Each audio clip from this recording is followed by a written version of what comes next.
Pandemic के चलते schools बंद हुए, ऑनलाइन क्लासेस शुरू हुई, पेरेंट्स ने इस मूव को वेलकम किया। अब कम से कम बच्चों की एजुकेशन का नुकसान नहीं होगा।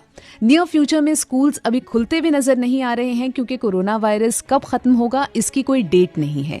ऑनलाइन क्लासेस चलती जा रही हैं, अब एग्जाम्स भी शुरू होने वाले हैं। हमने कभी भी ऑनलाइन क्लासेस के नुकसान के बारे में सोचा? You'll be shocked and surprised. Listen to the well-known psychiatrist of India, Dr. Sanjay Chugh. अब प्रॉब्लम क्या हो रही है कि मेरे पास पिछले कुछ हफ्तों में कितने पेरेंट्स ने कांटेक्ट किया अपने बच्चों के लिए।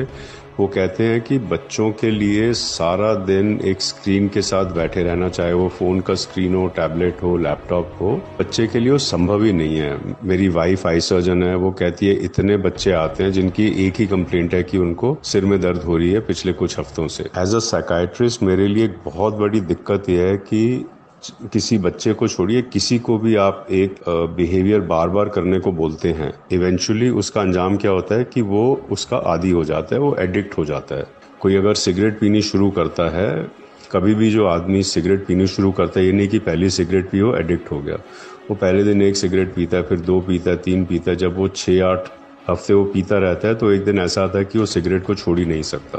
यही चीज शराब के साथ होती है, यही चीज हर तरह के नशे के साथ होती है। तो एडिक्शन जो पैदा होती है वो होती है थ्रू रिपीटेड बिहेवियर्स और रिपीटेड एक्शंस। अब आप एक बच्चे को एक स्क्रीन दे दो और उसको बोलो कि अच्छा भाई तुमने 4 घंटे, 5 घंटे, 6 घंटे इसके ऊपर बैठे रहना है, उसके बाद आपके पास कोई असाइनमेंट है, आपको वो भी स्क्रीन के ऊपर करनी है। उसके बाद बच्चा कहता है जी मेरे को अपनी वीडियो गेम्स खेलनी है, गेमिंग करनी है, मेरे को हो सकता है कोई सीरियल देखना है, कुछ भी करना है। तो आज हो क्या रहा है कि बच्चा अगर 8 घंटे रात को सोया तो 16 घंटे जागता है। उस 16 घंटे में से 10 से 12 घंटे अगर बच्चा स्क्रीन के साथ चिपका हुआ है तो मैं तो कहूँगा बहुत सारे बच्चे they are already addicted to it. एक बार ये लॉकडाउन हट जाएगा, स्कूल शुरू हो जाएंगे, पीपल विल रियलाइज, जो पॉलिसी मेकर्स हैं, सो कॉल्ड एजुकेशनिस्ट हैं, दे विल रियलाइज कि they have created a new species of children of adolescents who are completely addicted, completely hooked to the digital screen। और उसके बाद कोई solution ही नहीं होगा कि इस एडिक्शन का हम ट्रीटमेंट किस तरह से कर सकें।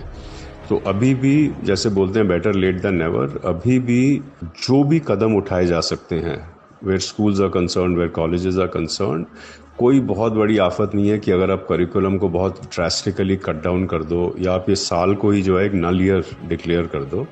I mean it is a universal thing. कोई भी बच्चा या कोई पेरेंट ये नहीं कह सकता वाई मी, कि ये मेरे साथ क्यों हो रहा है। सो क्लियरली स्टूडेंट्स को एडिक्टेड होने से बचाना है और इसके लिए जल्द कुछ करना पड़ेगा। डॉक्टर चुग, एजुकेशन भी चलती रहे, बच्चे भी सफर ना करें, कैसे हो सकता है? करिकुलम में 3 तरह की चीजें पढ़ाई जाती हैं। एक चीज होती है जिनको हम बोलते हैं कैन नो, कि बच्चा अगर ये जान जाए तो ठीक है। दूसरा होता है शुड नो, कि जान जाए अच्छा है, नहीं जानेगा तब भी कोई फर्क नहीं पड़ता। और कुछ चीजें होती हैं जिनको हम बोलते हैं मस्ट नो। आज इस समय हम एक ऐसे थ्रेशोल्ड पे खड़े हैं जहाँ पे एजुकेशनिस्ट ने कहना है, जो स्कूल के प्रिंसिपल्स हैं, जो डिसीजन मेकर्स हैं, उनको ये कहना है कि जो कैन नो वाली चीजें हैं, कैन नो मतलब कि अगर वो ना बच्चा कभी सीखे, ना उसको पढ़ाया जाए तो उसकी जिंदगी में रत्ती भर फर्क नहीं पड़ेगा। कैन नो वाली चीजें आप कंप्लीटली एलिमिनेट कर दो। फिर जो शुड नो वाली चीजें आती हैं, शुड नो वाली चीजों में से आप छांटो कि कौन सी चीजें आपको अपग्रेड करके मस्ट नो वाली कैटेगरी में डालनी है और किन चीजों को आप डाउनग्रेड करके कैन नो वाली कैटेगरी में डाल सकते हो। तो शुड नो में से जो चीजें कैन नो वाली कैटेगरी में चलेगी उनको भी डस्टबिन में फेंक दो। जो मस्ट नो में चीजें अब आती हैं उनके ऊपर आपने अपना ध्यान फोकस करना, ध्यान केंद्रित करना है। और आपकी जो ऑनलाइन टीचिंग जितनी भी है अगले कुछ महीनों के लिए, it should only focus on the must knows.